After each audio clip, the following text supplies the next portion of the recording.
사무엘상 1장입니다. 천천히. 자, 말도 많고 탈도 많았다고 말하면 어떨까요? 다윗의 삶이 그냥 평범하지는 않습니다. 어린 시절에 짐승을 지키는 목자로 목동으로 살면서 지독한 외로움을 견뎌내었고, 성경의 기록 내용으로 봐서는 이 집에는 아들 부잣집에 막둥이로 태어나 자란다는 것은 우리 경상도에서는 사실 별 존재감 없이 자랄 수밖에 없는 그런 인생이라는 거죠. 사무엘이 뿔에 기름을 담아 여호와 하나님이 말씀하신 대로 이새의 집에 갔을 때는 그는 이새가 보여준 7 아들 중에 있지도 않았던, 오래전 그쪽 나라나 우리 동네나 어쩌면 별반 차이가 없는 것 같습니다. 성경을 보면서 우리가 문화적으로 별반 차이가 없을 때는 그래도 이해가 비교적 쉬운데, 문화적으로 차이가 나는 부분에 대해서는 참 이해하기 난감한 그런 부분들이 있죠. 옛 우리 어른들이 간혹 작은 할머니들을 맞이하는 경우가 있었는데, 하지만 대부분 일부 일처제지요. 그러나 성경의 이야기는 아브라함부터 솔로몬에 이르기까지 우리 문화와 어찌 보면 다른 문화, 다른 결혼관을 가지고 있다고 말씀드릴 수 있죠. 옛 우리 어른들이야 먼저 맞이한 할머니가 자녀를 낳지 못하는 경우에 작은 할머니를 통해서 자손을 보려고, 대를 이으려고 종갓집 또 큰 집 명분을 이어가려고 그런 경우가 많았는데, 다윗이나 솔로몬이야 왕이니까 여인들이 많았다고 인정할 수도 있겠지만, 아브라함, 야곱, 사사 중에 입산, 한나의 남편 엘가나, 이런 사람은 왜 2명 이상의 여인을 통해서 자녀들을 낳았을까? 바로 이런 부분들이 우리 문화관으로 잘 이해가 되지 않는 그런 성경 속에 나오는 이야기이고 문화인 것이죠. 성경 이야기할 때는 하나님께서 직접 말씀하시는 이야기도 있지만, 때때로 사람 사이에 일어나는 어떤 그런 이야기들도 얼마나 많이 기록되어 있는지 모릅니다. 그 대표적인 이야기 중에 하나도 그 도피성의 이야기도 그런 문제 아닙니까? 사실 이 도피성의 문제는요, 사람이 하나님 앞에 잘못해서 가기보다는요, 부지 중에 살이 나거나 사람과의 관계 속에서 이렇게 돌이키지 못하는 중대한 문제, 중대한 잘못을 했을 때 그곳에 가면 안전을 보장해주는 그런 제도이죠. 물론 이 도피성의 설립 취지도 좋은 취지이긴 하지만 우리네 정서로는 잘 조금 이해가 되지 않는 부분도 없잖아 있습니다. 성경 말씀이 때때로 이해가 안 되고 어려운 것은 이처럼 우리네 살아온 문화와 차이가 있기 때문에 우리 안에 있는 문화적인 충돌로 인해 해석이 난해한 그런 경우도 허다한 것이죠. 다윗 같은 경우도 사람이 이 다윗을 흠을 잡으려고 그러면 참 많고, 또 없다고 보면 별로 없는 것 같은데, 어찌 보면 인구 조사한 것 빼고 나면 별로 잘못한 거 없는 것 같은데, 충분히 성군이 될 만한 자격이 있는 인물인데, 하지만 예수님을 대표한다는 다윗이지만 이성의 문제는 바로 그의 발목을 잡았던 것이죠. 군사들은 전쟁 중에 있는데 다윗은 늦잠 자고 일어나 목욕하던 신하의 아내를 훔쳐보고, 그때부터 우리아의 아내는 다윗의 부인이 되고 말죠. 그 사건을 다윗은 은폐하려고 하였던 것을 우리는 익히 알고 있죠. 죄를 지었을 때 자신도 모르게 숨기고 싶은 마음은요, 저나 다윗이나 참 별반 차이가 없겠지만은요, 똑같이요. 다윗은, 그래도 제가 생각하는 것은 다윗은 저보다 좀 더 경건하게 살아야 될 것 같아, 이런 생각을 해봅니다. 왜냐하면 그의 수많은 시편이 거짓말이 될 수 있기 때문에. 그래서 그가 사울을 피해 도망가면서도 하나님을 찬양하고 높인 사람이라면 그의 개인적인 삶에서도 자신의 신앙이 뒷받침되어 줘야 하지 않을까요? 공적인 신분으로서의 삶에서도, 개인적인 가정사의 삶에서도 같이 인정받아야 그의 신앙이 옳다 인정받는 것 아닐까요? 우리 예수님은 키가 자라면서 지혜도 자라가고 하나님과 사람 앞에 인정받으면서 어린 시절을 보내지 않았습니까? 다윗이 제 안에서 해석되어지는 것도 목사가 되기 전에 해석되어지던 부분과 목사가 된 후에 해석되어지는 부분은 또 다른 것 같은 그런 느낌이에요. 제가 꼭 성경을 보고 주석을 보고 해서가 아니라 다윗의 삶을 떠나서 제가 제 삶을 해석해 볼 때도 목사가 된 이후에 저를 해석하는 것과 목사 이전에 저를 해석함에 있어서는 분명히 차이가 있는 것이죠. 모든 것이 저의 어떤 개인적인 것보다 저는 아무개 교회 목사라는 자리에 더 신경이 쓰이는 것이죠. 그래서 저의 기준은요, 이 임기 교회 목사라는 것. 여러분, 우리가 신앙생활하면서 내 개인적인 어떤 삶도 중요하지만은 나는 아무개 교회 장로야. 나는 아무개 교회 집사야, 권사야. 이 자리에도 우리가 엄청 신경이 쓰이는 것이죠. 자, 사울에게 쫓기는 도망자 신세였던 다윗에게서 군사를 호령하던 군사 통제권을 가지고 있는 왕이 되어 수많은 전쟁을 치른 다윗이 된 것도 내부의 세력들과 자신의 아들의 반란 등등 수많은 인생의 해안이 많은 세월을 보냈던 사람이 바로 다윗 아닙니까? 그 다윗이 이제 나이가 많아 늙으니 이불을 덮어도 따뜻하지 않는 인생의 연수에 다다른 거예요. 이 말씀으로 시작하는 열왕기는 이제 곧 다윗의 죽음을 의미하는 동시에 이스라엘과 유다의 열왕들의 이야기가 본격적으로 시작되는 것을 알려주는 바로 서문이 되고 서막을 여는 것이 되는 것이고 포문을 여는 그런 내용이 바로 열왕기 상 1장이라는 거죠. 그래서 열왕기를 열어가는 열쇠가 되는 장이 바로 1장인데 이 열왕기라는 것은요, 한마디로 왕들의 이름이 열거되는 그런 성경인데 수많은 왕들의 이야기 곧 열왕기이면 이 성경은 열왕기라고 하는 성경은 역사서에 해당되는 성경이죠. 왕들의 이야기고 역사책인데 이 역사책이 열리는데 그런데 뭔가 좀 이상하지 않습니까? 다윗이라는 한 개인이 이불을 덮어도 따뜻하지 않다는 것으로 시작을 하고 있죠. 전시 군사 통제권을 가지고 있는 일개 국의 왕이라 할지라도 언젠가는 이불을 덮어도 따뜻하지 않는 그런 날들이 오는 거죠. 인생의 연약함이 드러나는 시기가 누구에게라도 찾아온다는 거죠.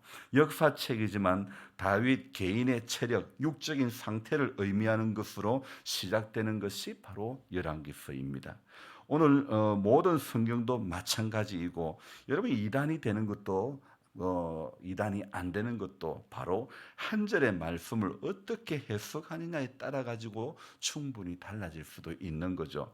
1장 1절을 중요하게 보아야 되고 또 우리가 성경을 보면서 각 장의 1절을 중요하게 보아야 하는 것은 모든 말씀하시고자 하는 그 메시지의 핵심이 1장 1절 내지 각 장 1절의 서두에 많이 나오기 때문이라는 것이죠. 이 열왕기라는 성경은 바로 1장 1절을 눈여겨보아야 열왕기가 해석이 되어지는 것이죠. 또 해석되어짐이 달라질 수 있는 거죠. 역사는 정말이지 어떤 관점으로 보는가가 참 중요한 거죠. 지금 우리나라 정치를 해석하는 것도 마찬가지입니다. 정말 아이러니한 것은요, 우리 민족은 당하고 산 시간이 참 많은데 어찌 보면 마치 더 강한 왕이, 더 강한 대통령이 세워져서 지도해 가기를 꿈꾸는 그런 나라인 것 같아요. 외세의 침략을 수없이 받으면서 지나온 이 한국의 역사, 일본의 지배 아래 지내오면서 아팠던 수많은 서러움, 군부 정권 아래서 무차별하게 짓밟힌 인권들, 그 세월 속에서 지내온 한국이고 국민들이라면 정말 우리에게는 가슴 따뜻한 그런 지도자가 필요한 것이 아닐까요? 하지만 안타깝게도 우리에게는 가슴 따뜻한 지도자는 안 보이고 수많은 정쟁에 수많은 갈라치기 하는 정치꾼들만 보이지 정말 가슴 따뜻한 그런 지도자가 보이지 않는 것이 어쩌면 우리 한국의 슬픈 현실이 아닐까요? 모든 역사는요, 여러분 어떤 관점으로 보느냐에 따라 가지고 달라지는 것입니다. 독재를 하였어도 경제만 발전시키면 묻히고 인권을 짓밟아도 사회 치안만 잘 잡으면 묻히고 개하는 대통령이 되고 마는 한 인물이 해석되어지는 것도 여러분 참 너무 안타까운 것이 어느 당이냐에 따라 완전히 해석이 달라지는 것이 어쩌면 지금 우리나라의 현실 아닙니까? 나이 많아 늙어 이불을 덮어도 따뜻하지 않다는 이야기와 이어 나오는 이야기는요. 아름다운 처녀 하나를 데리다가 다윗에게 수중을 들게 했다는 이야기. 자, 4절 말씀에 보면요. 이렇게 표현하고 있죠. 이 처녀는 심히 아름다워 그가 왕을 받들어 시중 들었으나 왕이 잠자리는 같이 아니하였더라. 자, 열왕기를 풀어가는 서두에 이 좀 해석이 난해한 부분이 어려운 부분이 있죠. 왜 성경은 열왕기는 굳이 이 이야기로 다윗의 아킬레스건인 여성의 이야기 이 문제를 풀어가는 것일까요? 그렇게 잘 나가던 다윗이 사무엘하 11장에 어떤 사건이 있느냐? 바로 우리아의 아내 바세바를 취하는 사건이 사무엘하 11장에 나오는데요. 그런데 재미난 것은요. 아버지처럼 승승장구해 가던 솔로몬이 열왕기상 11장에 역시 여인의 문제로 넘어지고 마는 겁니다. 바로 수많은 이방의 여인들로 인하여 그 아들이 또 넘어지고 마는 것입니다. 분명히 왕이 된 자가 지켜야 할 규정이 신명기에 기록이 되어 있음에도 불구하고 다윗은 하나님의 말씀에 벗어나 생각보다 많은 여인을 곁에 두었죠. 다윗이 실수하는 대표적인 죄가 바로 이성 문제 아닙니까? 주변에 많이 둔 여성의 문제로 가정사의 아픔이 시작된 게 아닙니까? 암논이 다말을 연애한 것, 베달은 누이를 연애한 것도, 동생 다말을 욕보인 암논을 죽인 압살롬도 다윗의 여성 편력에 때문에 생겨난 문제가 아닐까요? 다윗의 아들의 수는 공식적인 집계는 19명입니다. 압살롬이가 반역을 일으켰는데 이제 다윗이 늙고 힘이 없을 때 열왕기를 시작하는 이 서두에 또 하나의 아들이 등장하는데 바로 아도니아이죠. 아도니아는 압살롬에게서 배운 것일까? 그도 반역을 꾀하는 것입니다. 오늘 이 6절 말씀 한번 볼까요? 그는 압살롬 다음에 태어난 자요 용모가 심히 준수한 자라. 자, 오늘 이 아도니아에 대한 소개도 압살롬 다음에 태어난 자고 용모가 심히 준수하고 압살롬은 또 뭐가 특징이죠, 전사님?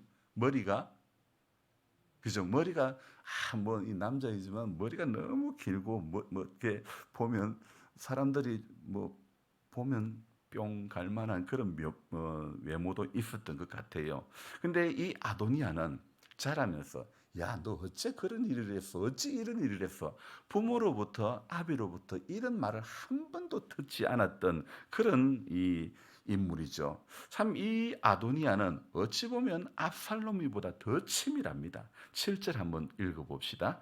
아도니아가 스루야의 아들 요압과 제사장 아비아달과 모의하니 그들이 따르고 도우니 자 도우나 요압은요 이 스루야의 아들 요압은 요즘 말로 하면 군사력을 장악한 국방부 장관에 해당됩니다. 그리고 제사장 아비아달 제사장은요 종교 세력을 이야기합니다. 그러니까 이 아도니아는 국방력을 장악했죠. 종교 세력을 장악했죠. 외모 받쳐주지요. 어떻습니까?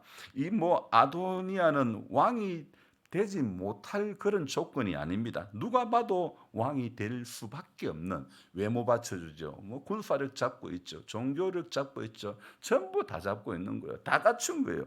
그런데 왕은 누가 됩니까? 솔로몬이가 되지 않습니까? 왜 인물도 안 되고 군사력도 종교력도 없는 솔로몬이가 왕이 될까요? 아도니아는 모든 것을 어찌 보면 고루고루 다 갖추고 있어도 왕이 못 되고 아도니아에게 없는 것이 그러면 무엇일까? 솔로몬에게는 모든 것이 다 없는데도 솔로몬이 왕이 되는 것은 무엇 때문일까? 바로 저는 그것을 하나님의 약속이라고 말씀드리고 싶습니다.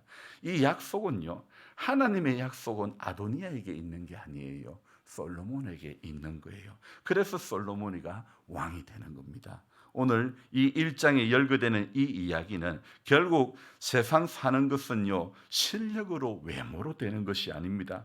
외모로, 능력으로, 재력으로, 정치력으로, 종교적인 힘으로 되는 것이 아니라 하나님의 약속으로 되어진다는 것을 우리가 알아야 되는 것입니다. 이 열왕기는요, 포로기 직전과 포로로 끌려간 백성들을 위해서 쓰여진 책이고요, 죄의 문제를 지적하는 선지자적인 그런 관점에서 쓰여진 책이 바로 열왕기라는 거죠. 그래서 기준은요, 죄를 지적하는 관점에서 쓰여진 성경이라는 사실을 기억하고 죄를 하마르티아라고 하는데, 이 말은요, 하나님의 말씀에서 벗어났다는 것입니다.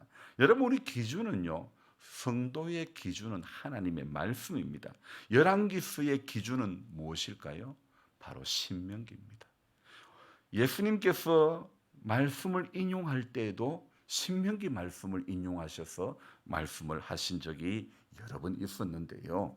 여러분, 바로 이 신명기가 다른 성경을 해석하는 기준이 된다는 사실을 우리가 알아야 되는 겁니다. 결국 신명기의 가르치면요, 그 신명기의 가르침은 무엇이냐면 순종하면 복받고 불순종하면 저주받는다는 것, 이 가르침이 바로 이 열왕기에서도 흘러가는 겁니다. 그러므로 열왕기를 여는 이 첫날 아침에 우리가 꼭 기억해야 될, 또 그러면서 기억하고 하루를 살아가야 하는 것은요, 오늘도 순종하는 자를 하나님 복 주신다, 이 사실을 기억해야 됩니다.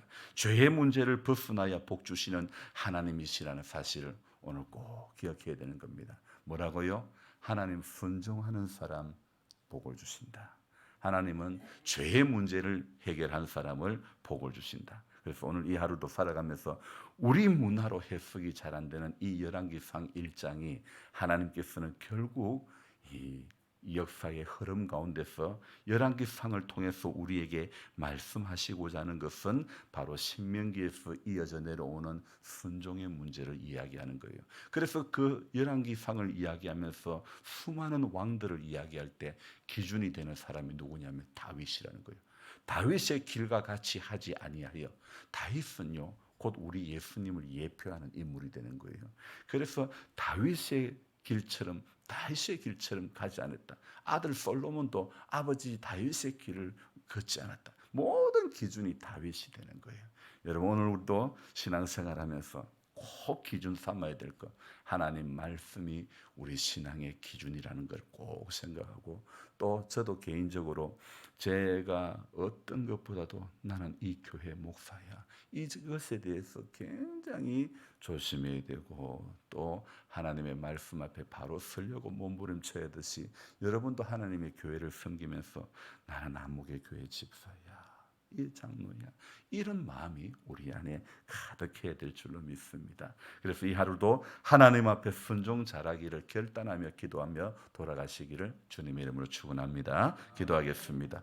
고마우신 하나님 아버지, 열왕기를 열어가는 이 첫 1장에서 다윗이 이불을 덮어도 따뜻하지 않다는 이야기와 아리따운 처녀 아비삭을 다윗에게 수종을 들게 했지만은 잠자리를 같이 하지 않았다는 이야기, 그리고 이어서 아도니아가 왕이 되고자 반역을 꾀하는 이 이야기들, 하나님, 우리는 열왕기를 열어가는 이 1장에서 일어나는 이해가 잘 되지 않는 이 이야기들, 결국은 하나님의 약속은 순종하는 자에게 주어진다는 것을 열왕기는 우리에게 보여주는 성경이라고 생각합니다.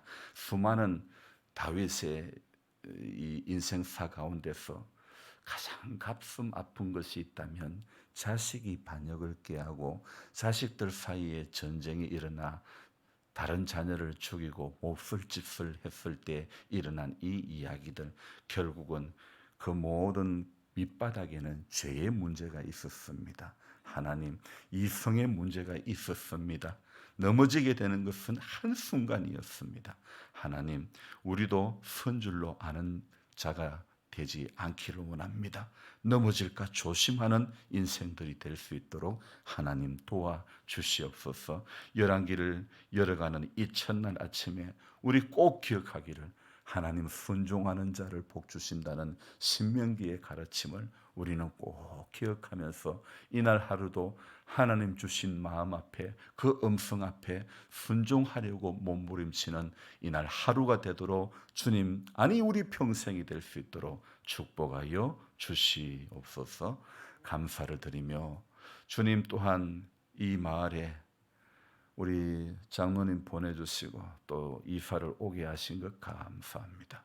함께 더불어 이곳에서 신앙생활 주님 앞에 설 때까지 잘 할 수 있도록 하나님 은혜를 내려주시옵소서.